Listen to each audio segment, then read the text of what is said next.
Beranjak ke berita lainnya, keluarga almarhum Arya Daru Pangayunan tidak puas atas hasil penyelidikan polisi terkait kematian misterius diplomat muda itu. Keluarga yakin ada pihak lain yang terlibat dalam kematian Arya Daru. Keyakinan ini berdasarkan temuan sejumlah kejanggalan kematian Arya Daru oleh keluarganya. Keluarga pun mengungkap diplomat Kemlu itu telah mempersiapkan matang kepindahan keluarganya ke Finlandia. Keluarga meminta kematian Arya Daru diungkap transparan agar tidak ada asumsi liar serta memberikan ketenangan bagi almarhum dan keluarga. Saya ketidakpuasan pihak keluarga, khususnya orang tua, setelah melihat beberapa kejanggalan. Kesimpulan sementara kami dengan beberapa kejanggalan, fakta-fakta yang kami kumpulkan, bahwa ini kemungkinan besar melibatkan pihak lain dan ada tindak pidana. Saya kira itu. Pihak lain itu profesional. Ya, pihak lain yang mempunyai keahlian secara profesional dalam menghabisi nyawa seseorang. Sejumlah kejanggalan yang ditemukan keluarga Arya, yakni akun Instagram yang terlihat aktif dan WhatsApp yang masih menerima pesan dari istri Arya. Sementara hingga akhir penyelidikan polisi pada akhir Juli lalu, polisi tidak menemukan keberadaan ponsel Arya Daru. Keluarga meminta polisi mendalami sejumlah temuan kejanggalan ini. Beberapa waktu yang lalu, Instagram dari almarhum saat ini on. Salah satu fakta lainnya adalah istri atau keluarga dari almarhum itu mencoba lagi mengirimkan pesan singkat lewat WhatsApp dan itu centang 2.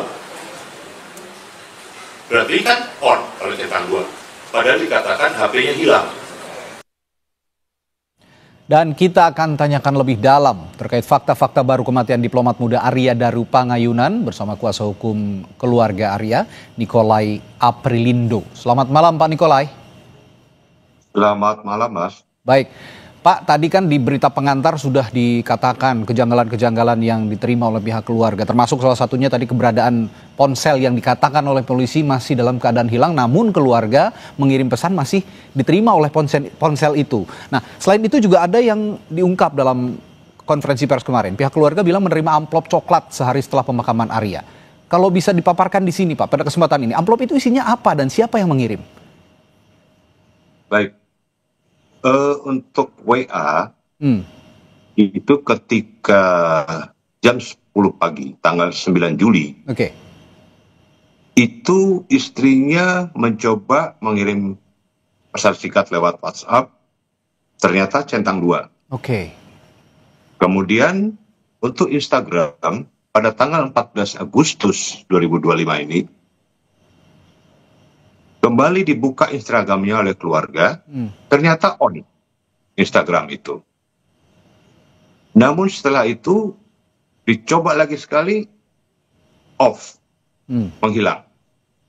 Nah ini menjadi kejanggalan, kejanggalan yang tidak masuk di dalam akal sehat ketika kami mendapatkan informasi dari konvers yang dilakukan oleh Polda bahwa HP-nya hilang. Itu kapan terjadinya Pak Nikolai? Seperti saya sampaikan tadi, untuk WA itu pada tanggal 9 Juli. 9 Juli. Jam 10 pagi. Ya. Kemudian untuk Instagram itu pada tanggal 14 Agustus. Berarti baru.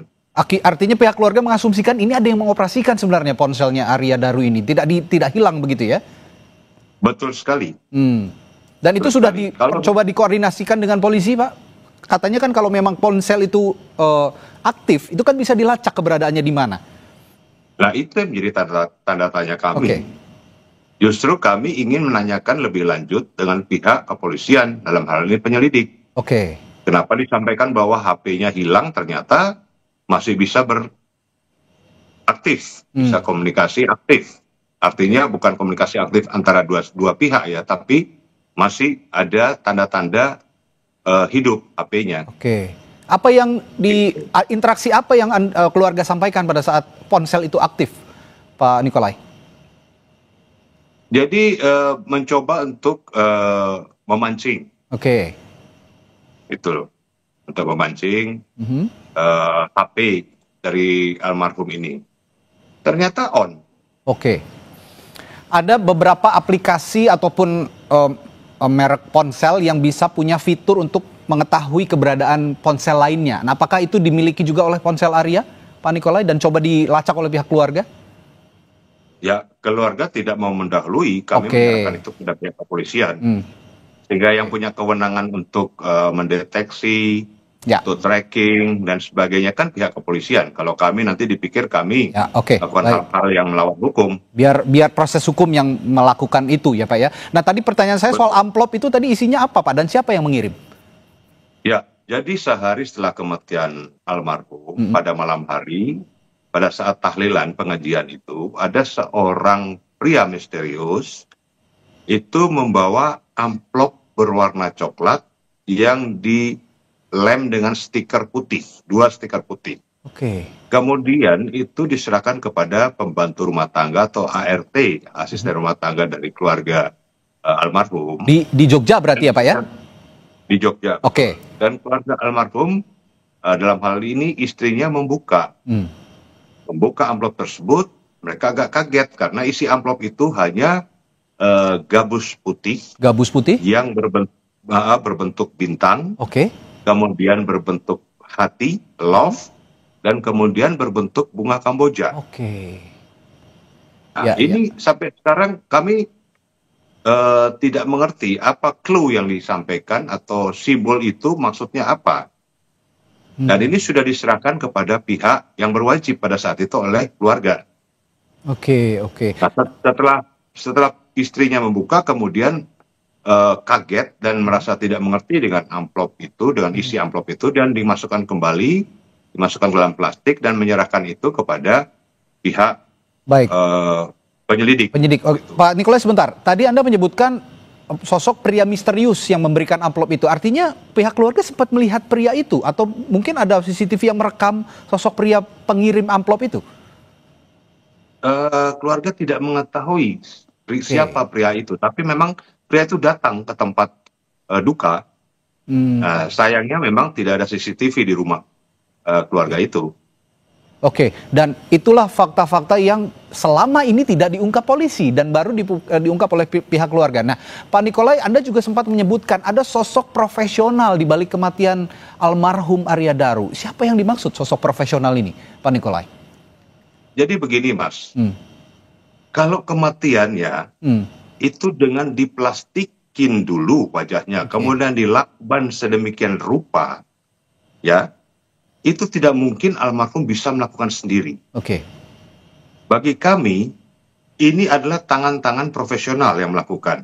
Adapun yang dikatakan tidak ada sidik jari dan sebagainya, sekarang kejahatan itu bisa memakai sarung tangan. Ya, oke. Sehingga tidak tampak sidik jarinya. Kemudian yang menjadi tanda tanya kami, pada saat penjaga kos diminta untuk membuka pintu itu, ya kan pada pagi hari, ternyata penjaga kos membuka dengan kartu yang dia pegang. Berarti kan ada 2 kartu dalam hal ini. Kartu yang pertama kan pasti itu dimiliki oleh almarhum. Oke. Nah, untuk kartu itu, untuk menghidupkan kartu itu, biasanya kan ada mesinnya. Yang memiliki mesin itu kan paling tidak kos tempat almarhum tinggal itu. Entah itu ownernya kos atau itu penjaga kos yang memiliki mesin untuk kartu tersebut. Begitu. Oke, baik. Nah, itu fakta-fakta maupun tadi dorongan-dorongan yang terus diupayakan oleh pihak keluarga agar misteri kematian ataupun tewasnya almarhum Arya Daru ini bisa terungkap, dan yang diasumsikan oleh pihak keluarga adalah ada sosok profesional yang benar-benar rapi melakukan perencanaan ini. Nah, kalau begitu sejauh mana keluarga mendorong polisi dalam kejanggalan-kejanggalan ini, dan apakah sudah memberikan bukti-bukti baru ini kepada polisi? Ya, jadi kami kan baru ditunjuk sebagai penasihat hukum pada hari Jumat yang lalu. Dan kami berusaha mengumpulkan keterangan bukti daripada keluarga almarhum. Nah, setelah ini kami akan menempuh upaya-upaya yang akan kami konsolidasikan lagi dengan pihak keluarga upaya-upaya hukum yang mana yang akan ditempuh oleh pihak keluarga dan kami rumuskan bersama. Jadi kami mewakili kepentingan hukum dan kepentingan hak asasi manusia dari pihak keluarga. Karena kami mau menerima ini semata-mata dari sisi kemanusiaan, bukan ada tendensi apa-apa, tapi dari sisi kemanusiaan karena menyangkut nyawa seorang anak bangsa yang kebetulan bekerja sebagai ASN di Kementerian Luar Negeri. Baik, kami doakan juga yang terbaik untuk keluarga almarhum Arya Daru. Semoga kalau memang ini menjadi misteri bisa terungkap juga rasa penasaran dari pihak keluarga bahwa pihak keluarga menganggap ini sesuatu yang janggal begitu. Terima kasih Pak Nikolai sudah. Silakan. Kami minta dukungan seluruh rakyat Indonesia dan media. Baik, terima kasih Pak Nikolai telah berbagi pandangan.